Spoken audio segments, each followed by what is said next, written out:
We got it. Let's go. Boom. All right. Hello, everyone. Happy Monday. Thank you for joining us today. So in honor of Heart Health Month, which is February, we are going to dive into really heart health, cardiovascular disease, and ways to prevent it. Our heart is really, it's a muscle. It's our hardest working muscle in our body. High energy demand. We've got to take care of it. So when it comes to heart disease, it is the #1 killer, which is crazy. There's many risk factors that contribute to it, and 47% of Americans have at least one risk factor. That's maybe half of our population has at least one risk factor for heart disease, which is crazy. And it's very preventable. That's one major thing about it. And with it being that preventable, it still causes 20.5 million deaths per year. So it's a really crazy thing to think about this. Something we can actually prevent is causing so many deaths. And that's why it's really so important to highlight it, especially like this, push hard on it this month of February, is what we really can do to help prevent this. So I'm going to read you some of the risk factors, and there's a few others, but the main ones are unhealthy nutrition, poor diet, right? Physical inactivity, not moving your body, not exercising, obesity, high cholesterol, high blood pressure, high blood sugar, smoking, and then there's also kidney dysfunction. And Ryan might elaborate on a few more, but basically with all those, the most important thing to do is know your numbers. Make sure you are getting regular checkups on this from your doctor so you can know where you stand and what you need to do. I will say to that though, because that regular numbers thing and checkups, don't go simplify this a bit and get a blood pressure monitor for home. Yeah, true. Like, just know your numbers. Like I preached it on a previous Zoom that we did on cardiovascular health. And we think it's that important that we're doing it this February for Heart Month, because we want to continue to be sort of a voice of reason and common sense for how to help make people make better changes. But blood pressure monitor at home, $40-50 for a good one. Know your numbers. No excuse. Right. You can even monitor your blood sugar at home. Simple finger prick. Like you don't have to only use that if you're diabetic. This is all about prevention. That's the goal here. Mm-hmm. So knowing your numbers is going to help you prevent these things from happening. I don't know, do you want to go into elaborate a little bit on that before I come back? I do, but with the introduction, I know that a lot of it you said. I just want to reiterate a couple of key points to this. So atherosclerosis is what we're talking about, that buildup of plaque. It's a cholesterol or fat buildup in the artery. It's a thickening or a hardening of the artery. The problem with atherosclerosis, and we said this in the previous Zoom, is it is insidious. We don't really know it's happening, right? As a matter of fact, a third of people find out that they have atherosclerosis, this is a weird statistic, I don't even know how to put it, but a third suffer from sudden death without ever knowing that they had heart disease. So it's years and years in the making. And that's what we want to draw attention to. And like Lisa said, a lot of these preventable risk factors, they're so important to know, because they're so kind of easy to make simple, realistic, lifestyle changes. Sure. Yeah. 100%. Yeah. But we did a previous Zoom on it, and it was awesome. I thought it was great. We really did kind of dive into the blood pressure management aspect, which is really important. I don't know if we're going to go there today exactly, but I know that a lot of this is just a reminder to us all, because even Lisa and I, with a really nice, healthy nutrition plan, always can make small changes to make improvements. Sure. So awesome. Some lifestyle changes. What you want to say? We have the pillars of health. Okay, those are the biggest things. Yep. Supplementation, key player in it, but diet, exercise, or just healthy eating, right? Exercise, so daily regular movement, stress management, proper sleep, proper hydration. Did I miss any? No, that's what I said. Those are a great, easy reminder. Right. And these are not major things. Like when you think about it, it's like, oh, duh. Okay, you eat healthy, you got to move your body, we got to get sleep, we can't be stressed. But you have to put effort into doing each one of them. One of the proven dietary patterns is the Mediterranean diet. It is so, it's touted for heart health all over the place. This really consists of eating fish, lean meats, fruits, vegetables, whole grains, nuts, healthy fats like olive oil. So important to have a diet based on that. And that's not a restrictive diet. So I don't want you to think of it as a diet. It's a healthy way of eating. But if you can just keep your choices in those categories. I mean, the Mediterranean diet has been proven to help prevent or reduce heart disease by 33%. And some of the major, you can maybe elaborate on this, but some of the major drugs for heart disease are only proven to 25% to prevent heart disease by 25%. So it just shows how important lifestyle really, really, really is. Moving your body every day, 150 minutes of physical activity a week. It is doable by everybody. Even if it's just waking yourself up 20 minutes early so you can get 20 minutes of physical activity a day. Like, you just have to put the effort in. De-stressing will help you with some supplements that can help with de-stressing. Sleep, we have so many helpful supplements to help with sleep, but it is so important what happens during sleep. It's like we repair, we recover, like it's crucial. And it also prevents, getting adequate sleep prevents stress on our body too, right? So we're well rested. Hydration, getting that water in with the electrolytes, extremely important. Yeah, what else? Take from there. Oh, there's a whole lot in that. Okay, yeah, awesome. But you basically just bounced around through everything. I'm going to back up for a second, say, like, how do we even know, like, how do we diagnose? How do we figure this thing out? Because we talked about blood pressure in the past. We just mentioned having a home blood pressure monitor, that's for sure. But like, there are no real good biomarkers for atherosclerosis. You can't really go and get a simple lab test to identify the level of, plaque formation. So, but you certainly can go and get a full lipid panel, which can show your cholesterol numbers, lipoprotein A, apoproteins. So you really should be you should know like your LDL, you should know your HDL. You should know your thyroid function. You should know your iron levels, your ferritin levels. These are all like basic, simple biomarkers that absolutely should be known and tested on a routine basis. But so now that you have that information, you do really need to work on implementing some of these lifestyle strategies.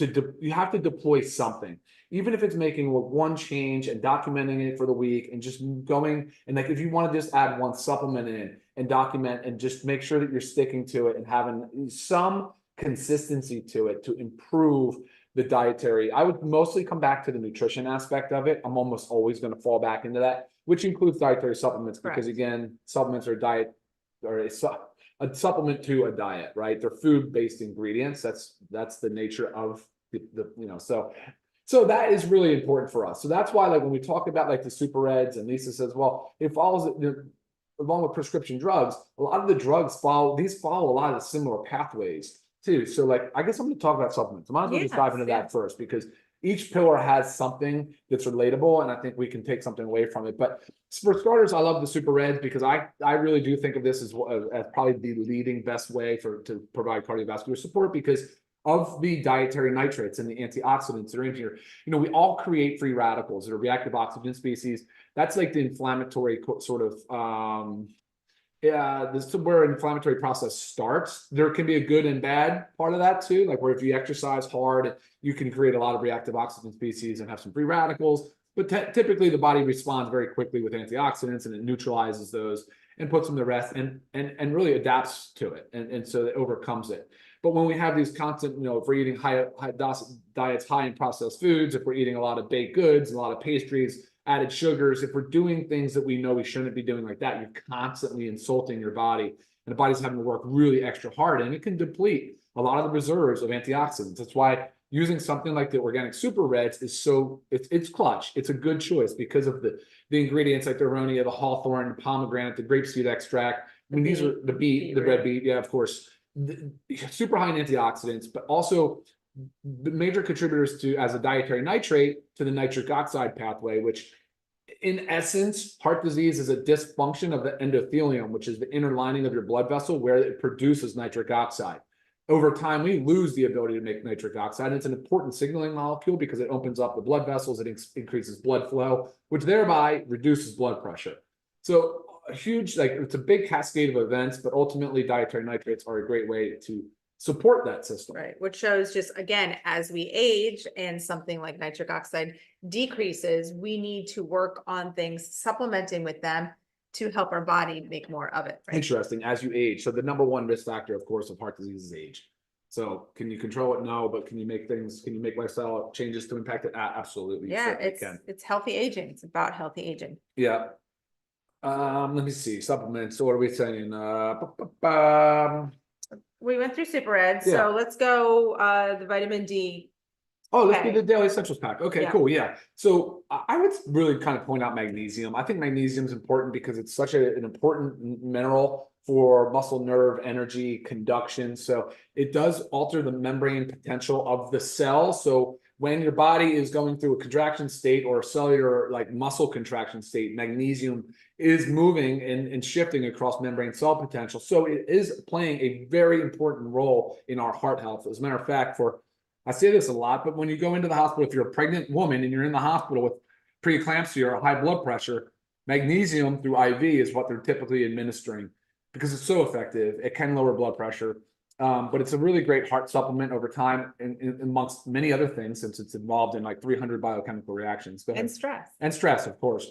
Huge in the stress response, definitely important in the sleep And category. right. Brain chemistry is huge. Because again, long-standing high blood pressure, atherosclerosis, we're talking about a metabolic dysfunction. So now we're talking about brain health. We're talking about sort of a precursor to Alzheimer's and neurodegenerative diseases like Alzheimer's and Parkinson's. But yeah, so once you start that cascade of having atherosclerosis, then you have sexual dysfunction and you've just got circulatory disorders. Then you have like a low capacity to exercise, and It's like just the downward spiral. It really is. And again, it's sort of one of those things where we have to make these changes, small changes early, and be aware of it. Yes. Be aware. Vitamin D3, K2, we know it's not only just a vitamin involved in bone health, but in the kidney, converts to a hormone. So it plays a very important, not only just in bone, but that's where it's mostly been, but immune health, immune support, and heart function, and energy, and immune, I already said that. But there's a lot of function in the D3, K2 world. Did you want to comment on that? And what about the K, the blood thinning? Yeah, well, of course, vitamin K itself is part of the blood clotting process. So you need to have a normal balance of vitamin K, which you typically would find in green leafy vegetables and things of that nature. But in this example, K was really more designed to help increase the utilization of calcium along with D for bone health and immune support. But yes, absolutely important function there as well. Factor 4 is it, should I go, actually, no, so let me stay daily essentials pack. So D, mag, and then the multi, the women and men's multi. So another level you should have checked, I said thyroid, iron, ferritin, lipid panel. Should also have your homocysteine levels checked. Typically people are low in homocysteine or high in homocysteine, sorry, is because they lack the proper B vitamins. And especially folate. Especially folate, yeah. Folate, B12. You really have to make sure, and you really want to make sure you're getting a decent methylated form of folate and B12, which is exactly what we put in here. But homocysteine levels, guys, you can Google it, you can research it, well documented. And you have all your B vitamins in the multi, as well as some other important antioxidants. You have iron, again, in the women's, in the men's, you have a lycopene for prostate support. Anyway, so there's a lot of benefits in here because it fills in any of the nutrient gaps. It can really help with some of those micronutrient deficiencies that can be there, especially, and I'll close with this, but especially if you're on a prescription drug. Many prescription drugs deplete the body. It's called drug-induced nutrient depletion. Which we also have a whole Zoom on that. Whole Zoom on it, but many drugs will deplete the body of key vitamins and minerals and nutrients. So keep that in mind. And last but certainly not least is factor 4.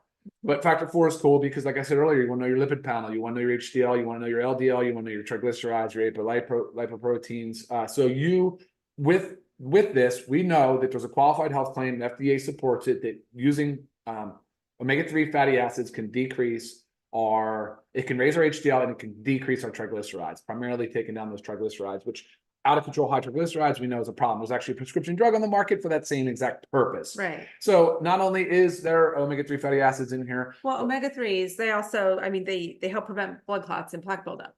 All in all. Yeah, it's through the lipid. It manages your lipids. Right. Yeah, I feel like I get a lot of questions about like, what do I do for plaque buildup? And it's almost like reversing, like, well, that has to do with the cholesterol building up. And then, I mean, it's a whole full circle. And then the blood pressure increasing because they can't get through. And there's an anti-inflammatory component to it, since again, going back to atherosclerosis, we're talking about some plaque formation on the inside of an artery. What is that? Why does that start? It's an inflammatory process.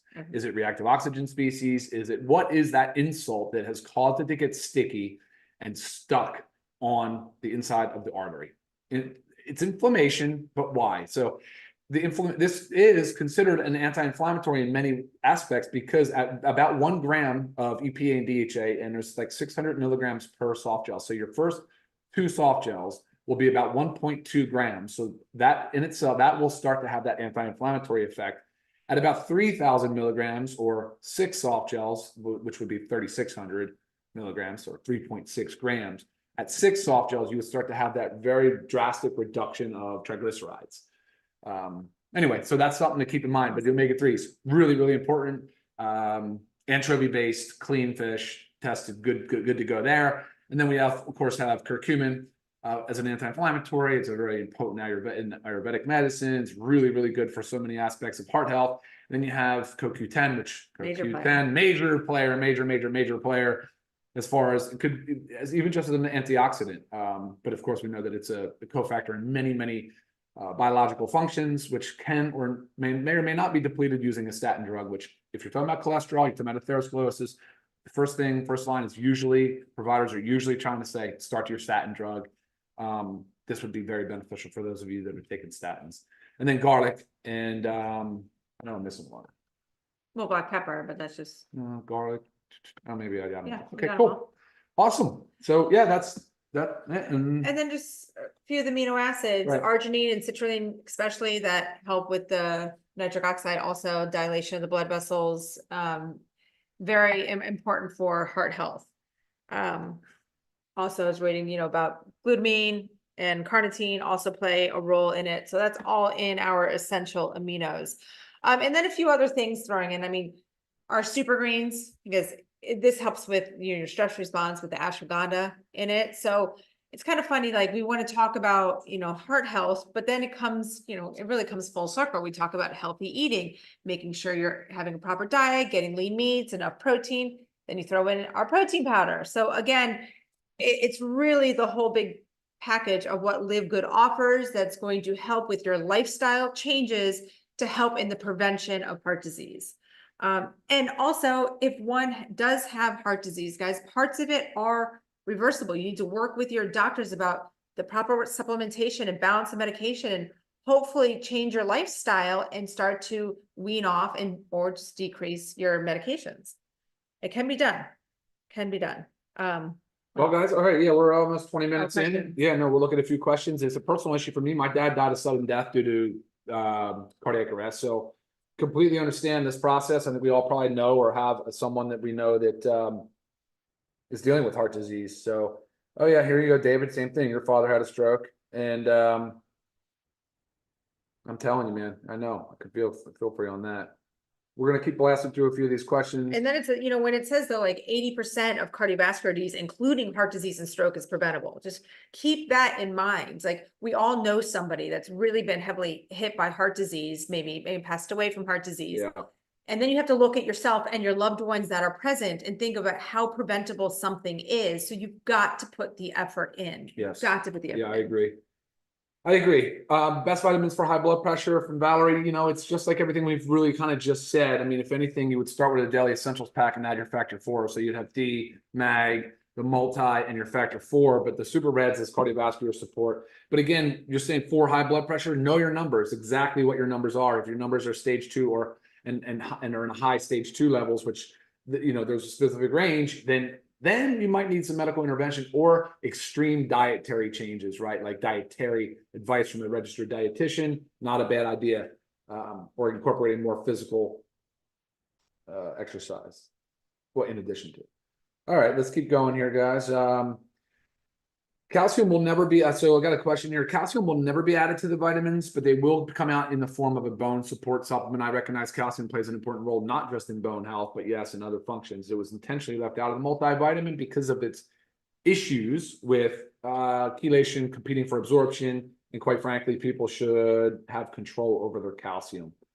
All right. Quality of the B12, agreed. Thank you, Christina. I know, I absolutely agree with that. A lot of people, my father needed more B12 and resisted it significantly. He was trying to do the injections, but it failed miserably. But yeah, big time B12 deficiency, homocysteine levels, get those checked, guys. It's a big one. And we've talked about this too with bees. If you're a poor methylator, which I am, you have to make sure you're taking even more. So just another part of like, know your numbers, know your history, know what's going on. Very important. Hey, Julie, question is, would it be worth starting when you've already had a stroke? Yes, of course. If you had a stroke and you survived the stroke, then of course, lifestyle changes is really the primary thing you should be doing in addition to whatever other medical advice you're receiving, but supplementation for sure. Can you have too much supplements for your cardiovascular? Yes, of course, Jackie. Yeah, I think that you need to be careful with your supplements. And if you have questions on other supplements you're taking or want to know if there's any kind of known interactions, I'd be happy to help you with that. But yes, you can take too much. I'm not suggesting like an upper limit here. I mean, on the omega-3 fatty acid, you would do it based on the omegas, would probably be like, gosh, it's actually really high. The upper limit's high. You wouldn't even really make it there just because it'd probably give you more GI upset. But it's 4 grams would be as much as you possibly need to go, which would be basically 8 soft gels per day. Dwayne, yes, you asked about a fiber supplement. Yeah, fiber is also very important. Very with important. heart health. Yes, and we will. I mean, we do have fiber in the coffee, but we will be having a fiber supplement. Yeah. Yeah. Those with diabetes, factor 4, okay. Well, I'm assuming those with diabetes are checking their numbers. So anytime you start anything, a new supplement, a different food, whatever it is, you should be really kind of OCD over your diabetes and your numbers. So monitor your numbers, see what happens when you start it, and just check your numbers, know your numbers. But yes, yeah, it's for information. Diabetics absolutely should be taking omega-3 fatty acids. What are the ideal numbers? So, Tina, you can easily Google, you can see what normal blood pressure is, which is typically, I mean, 120 over 80 and below. So 120 over 80. And then you have stage 1 and then you have stage 2. Oh, what am I drinking? Hey, Terry, I'm drinking the collagen. It has this color just because of the antioxidants that are in there. It is unflavored. This is no artificial ingredients. Love the collagen. Another good one to support there's a lot of collagen. Obviously, it's the most abundant protein in our body, but it's also present in our vasculature. It's in our arteries and our veins. So again, the connective tissue. So again, probably a very good supplement for heart health.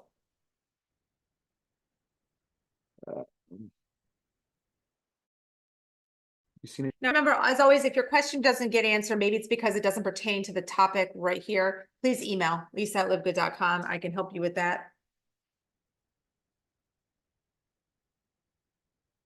Yeah.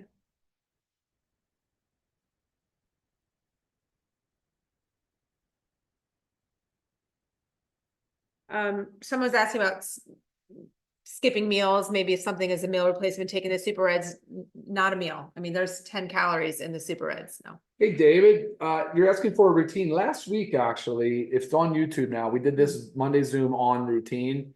And I definitely check that out if you get a chance. I think that's a good one. Yes, Ryan and I each gave our routines, and we take every single one of our supplements. So the question I'm only answering, the question is, there's caffeine in your coffee? Yes, there's 100 milligrams of caffeine in the coffee. And I answered it because you want to be cognizant of the fact that some stimulants like caffeine can raise blood pressure. Yeah. Short-term raise, but if you have out of control, like uncontrolled high blood pressure, then caffeine would be a no-go. But again, controlled, you know it, you know your numbers. All right, guys. Good job today. Yes. A little bit of a slow start. I love this topic. It's personal, it's informative. There's so many ways that you can have positive changes in your daily routine. And again, reiterating again, the fact that it is highly preventable. I feel like that is one of the main reasons why I love this topic so much, is how prevalent heart disease is, but how preventable it is. So we all have got to do our part and take care of our heart. I know it, guys, some question here. I know it says a LiveGood proprietary blend, but that's not actually, right below it is the breakdown of everything that's in the blend. We're not hiding it. Proprietary in this example just means that that's the formula that I came up with. Yeah, it's our blend. And that is everything. Before I go, I just want to leave you with the drug-induced nutrient depletion comment. Most people that get diagnosed with high blood pressure typically go on a diuretic or a water pill, and the first thing that they lose is magnesium and some potassium and some other very important minerals for heart health. So be very cognizant of that. And you should supplement. You should definitely be supplementing. And the same with the statin drug. There's other medications. We did a Zoom on drug-induced nutrient depletion, so please check it out. Please feel free to email us. I will actually give you my personal take on what you might be deficient in based on the medications that you take. So, Yep. guys, thank you for watching. Lisa, you want to close it? Thank you guys. Take care. And like I just said, my little rhyme, do your part and take care of your heart. Have a great day. All right, see y'all.